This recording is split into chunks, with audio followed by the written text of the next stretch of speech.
It's a great day. My name is Shay Brown, the Happy Entrepreneur, and welcome to the Happy Entrepreneur Show, the #1 business development and revenue focused late night show in the country where we're on a mission.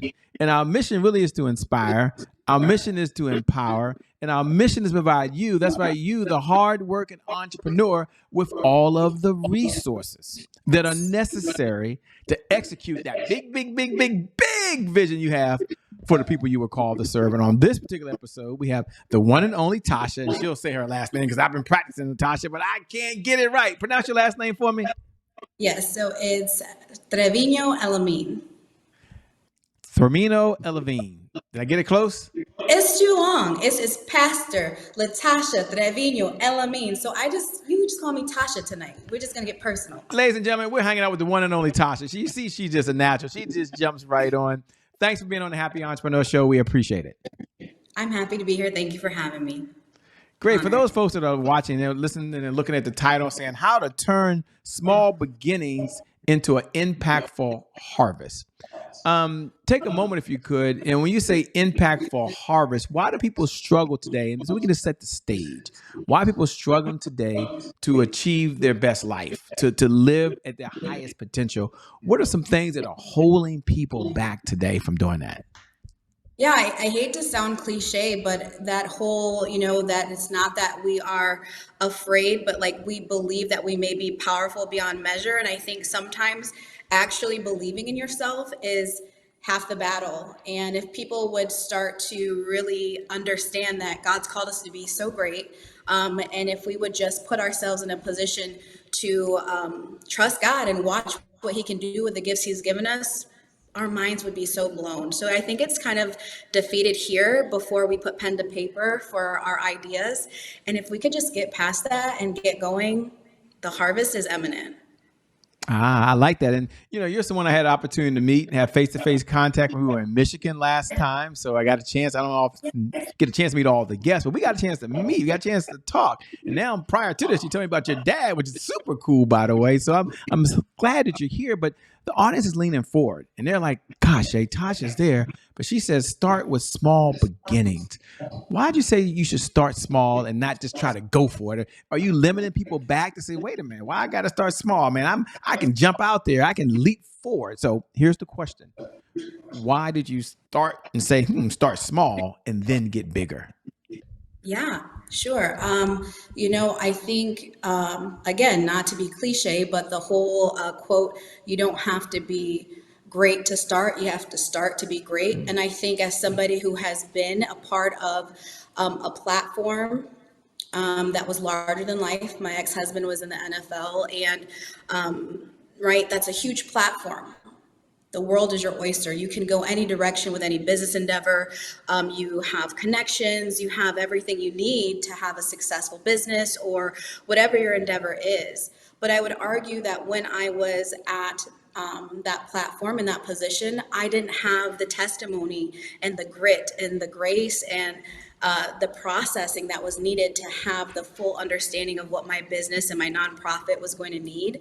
And so I think when you think small beginning, you think, oh no, I just want it now. And it's like, it's in the process that everything is curtailed to tailor fit your audience. If you haven't been through it, and millennials, we like to say, get it out the mud. If you haven't done that, you really are cutting corners and you're missing the foundation that God really needs to have you have in order to really grow that harvest. If you don't start with the seed, the harvest, you're not going to know your crop. You're not going to know how to water it. You're not going to know when it needs shade, when to allow for more sunlight to come in. I mean, it's really something to start small and then to build from that. And I think that's what a lot of people in our generation get a little bit deterred with, because our patience, but it's in the harvest that we'll see every little hand woven detail of our life into our baby, into our project, into the platform, the ministry, the business, what it is that you love. You'll see yourself interwoven in all of it. They're listening right now, and not everyone knows who you are. Some people are going to Google you now, and I get it. Some people may be reading the bio, but someone's listening saying, Shay, All that sounds good. She's had the easy life. Didn't you say she was an NFL player, wife, or something? Life's been good for her. What's her backstory, Shay? I mean, before she goes doing all this talking, because life seems to be perfect, and I'm not saying that it is. So that's not being funny here, but people just are curious. So if you mind, can we slow down for a moment? Can you tell me a little about who is Tasha? What's her journey been like that led her to this pivotal moment that she's so passionate now about helping other folks who can have a small start, but still can have a humongous harvest. So what's your backstory? Tell us. Yeah. And I feel like that's fitting. I think that people will find that having gone to college for, my undergrad, I met my ex-husband. We got married very young. And then when he went to the NFL, it was me supporting kind of this headline experience for him. But I was, very hardworking, and I was on the dean's list in college, and I had my own vision for my own life. And that kind of got sidetracked by his larger than life experience with his career. And so I think why it's important to share my story is that I didn't have kind of this easy process. Once we were divorced, which he actually won the Super Bowl with the Packers in 2011. And as many women out there know, being a wife is a huge job in and of itself. But when you add the NFL on top of it, there's a whole nother slew of issues. And so thankfully, we are great friends and we are great co-parents. We have 2 children, but that life can be very, very hard on a family. So when I parted ways from the marriage, I started with, no finances from that marriage. I went into school for my Master's of Divinity for my seminary degree.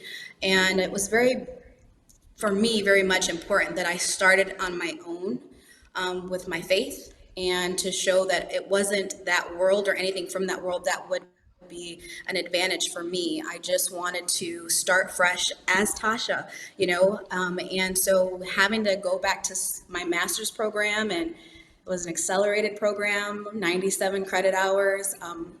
There are not a lot of women that graduate with my degree. I am half Mexican American and African American, and there's like less than 3% women with a degree who are Latina or African American. So I believe that God took me on that journey to show, when you trust me, even when you're starting at ground zero, I'm going to build something so formidable, so profitable for the kingdom, not financially. That too comes, right?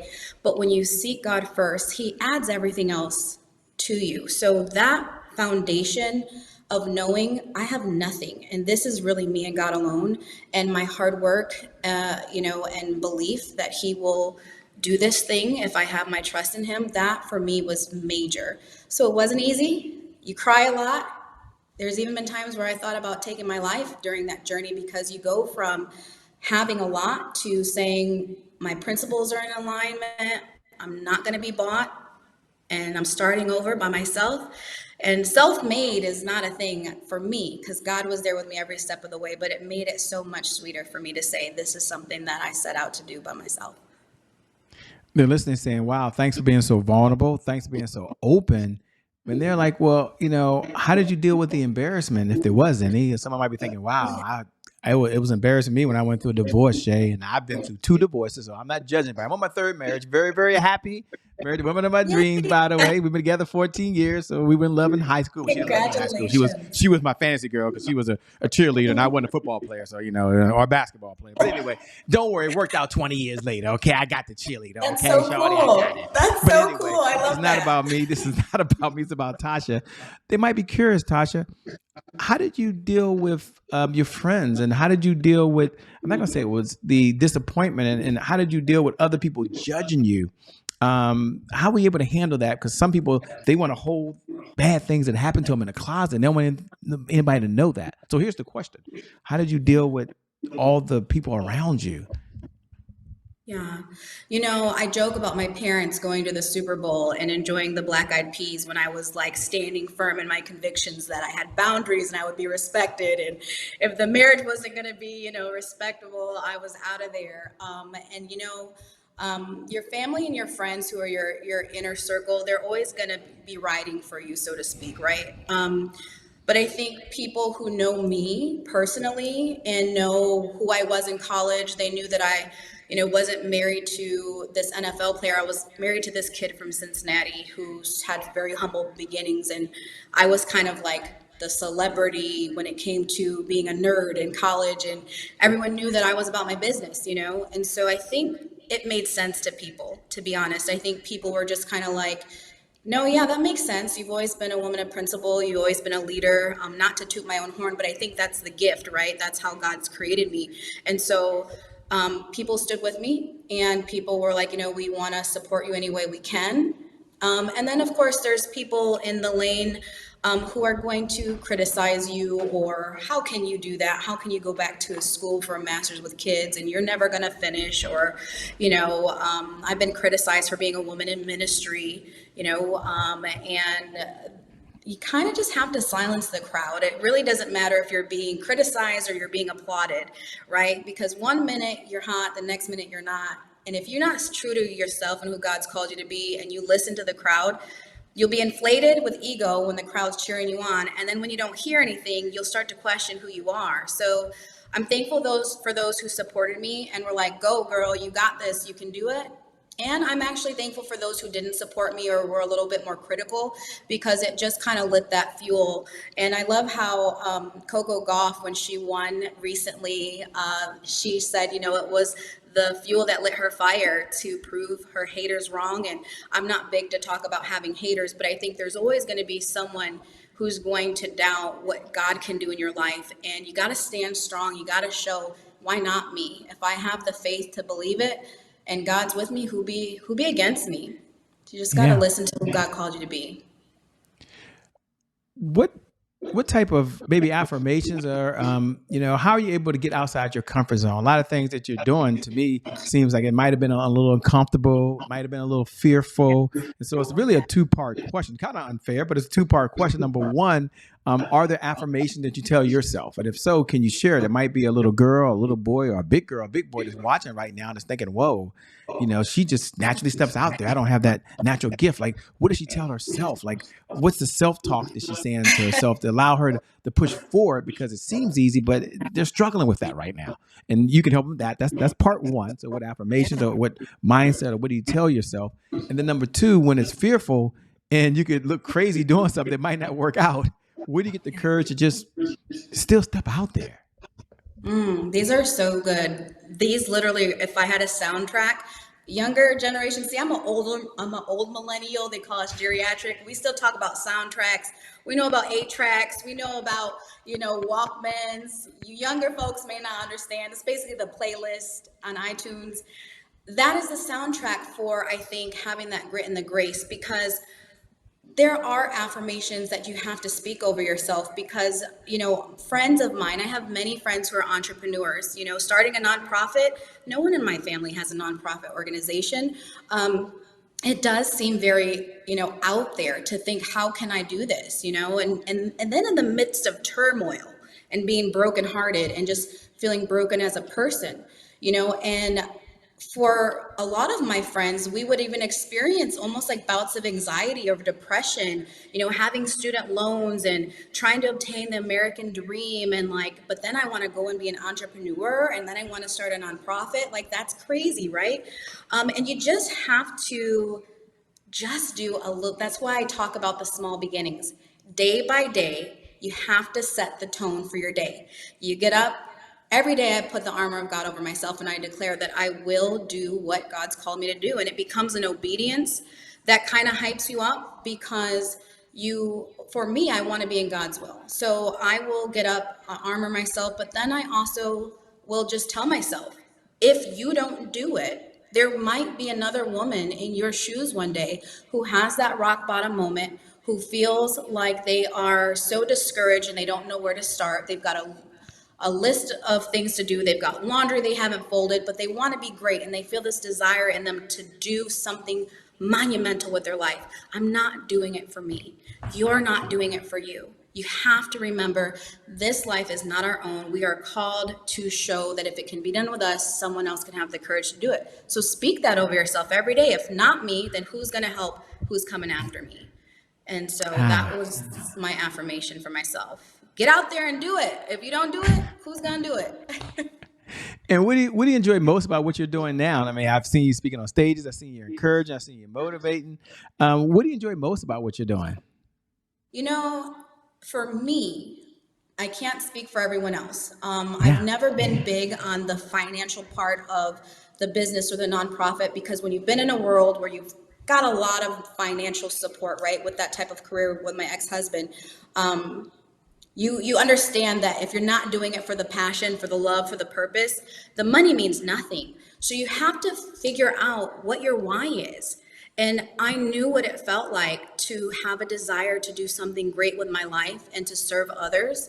And I remember telling God when I had that broken moment, if you get me off this floor, if depression can leave me, if anxiety can leave me, if you can make me strong and remake me from this terrible situation, I'm going to bring everyone along with me who's ever weak. And I think that's my personal why, is that, you know, you have to enjoy loving people. I love people, and it's not for financial gain. It's just to see someone else have their aha moment. It's when my mentees graduate from mentees to being, you know, equals with me, and they're career women and they're moms, and they can say, I remember when. And, you know, one time I had a young lady that was a mentee of mine, and she actually was thinking about taking her life at one of the camps that I was a counselor at early in my career, and went into her dorm room, and all the girls came and they said she was thinking about taking her life. I wasn't prepared for this. I didn't train for this, but I just remember pouring into her, praying for her, telling her that she has a purpose for her life. This young lady graduated, I think, summa cum laude or something recently. This was about 8 years ago. Hadn't talked to the young lady since. She found me on Instagram, tagged me, and said, I wouldn't be here if it wasn't for you. And when you talk about your why, that's the greatest paycheck I'll ever get in life. So my nonprofit is just strictly geared towards being able to pour into the next generation and those alongside of me, because it takes all of us to help this world we're living in. You know, so that's why I do it. Very powerful. You know, we're listening and somebody's watching right now saying, wow, she does a lot. And I do a lot, Shay. I work a full-time job. Shay, I'm also a full-time entrepreneur, but I also work with the family full-time, whether it's male or female. I'm involved in some other activities. And I've got so much going on. And she's saying, start small and you can have this great harvest. Shay, how does she balance it all? Like it's not about time management, it's about time choices. So what's some of her secrets to be able to keep, it seems like she got a couple of balls in the air at one time, and she seems to be mentally stable from what we're seeing here. So here's the question. What's her secret? And she's looking good on camera. Shay, what is her secret to juggling all this today. Stuff? No, that's a great question. That's a great question, you know, and I think this is an important question because we don't talk about mental health space enough sometimes, even behavioral learning styles, ADHD, things where people really do have, you know, to really have a timeline and a strategy to get things done. For me, it wasn't always that way. And it's funny, I see you, Shay, and I'm like, he's like got so much going on. And I was looking at you like, how does he keep up with it? And I think really, honestly, it's just to have, you know, grace for yourself every day. It's not going to get done. I go from working like a full-time job to doing my counseling services for my ministry in the evening, Bible studies, sermons that I do on Sundays, conferences. I mean, it's just definitely, it is a balancing act, but you have to put yourself first. You have to make sure that you are full because you cannot pour from an empty cup. And I think, just keeping yourself scheduled and trimming the fat. If it's something that, you know, hey, I can schedule this at a different time if it's going to compromise my mental health, and just being transparent with people and letting people know that, hey, you know, I have to be full to pour. And then also that's why starting with small beginnings is so important, because God's never going to give you more than what you can handle. I think what happens is we put the cart in front of the horse and we want everything to happen instantly. And then we are doing things out of order. I can give you an example. When I first started my ministry 10 years ago for my nonprofit, and I was trying to make t-shirts to send out with everyone who subscribed to my channel. And I had the screen printer And then it was like, well, you can't just do the press. You've got to pay for the actual screen. And then the screens cost money. And I didn't know how many shirts I was actually going to need. So I ended up maybe sending off 5 shirts and spent thousands of dollars on a screen printing machine that I never used. And it's like all of these great ideas. It was great. I ended up having that later, but for that moment, I was ahead of myself a bit, and I exerted energy and time and resources. So that's why I'm like, yeah, the harvest is there. That's coming, but you got to make sure that you're just starting with what you have and building as you go. I love it. What do you do for fun? We're not out saving the world, making a big difference, showing up, making sure folks' life is better than what it is now, writing sermons. What in the LL Cool J does Tasha do for fun these days? I need an around the way girl. I just had to say that because they call me Pastor for the Culture. You said LL. I had to sing that really quick. You took me back. That's what I do. I love to listen to music. I work out. I find fitness to be super important for me. I am a spin instructor, so I do. I don't teach spin anymore, but I love to spin. I have 2 kids, amazing kids. My son is a football player, and he is, also a student athlete. He's great with he's got straight A's. My daughter is a volleyball player. Having teenagers, well, my son's going to be 12. He basically is a teenager because his older sister's about to be 16, so he's like the little homie of the crew.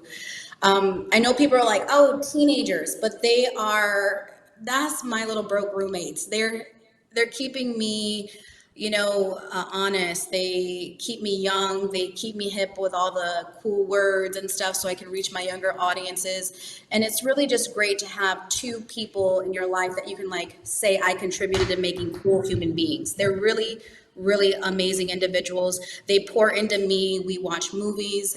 My husband and I are big movie quoters, so we like to watch movies and have family time.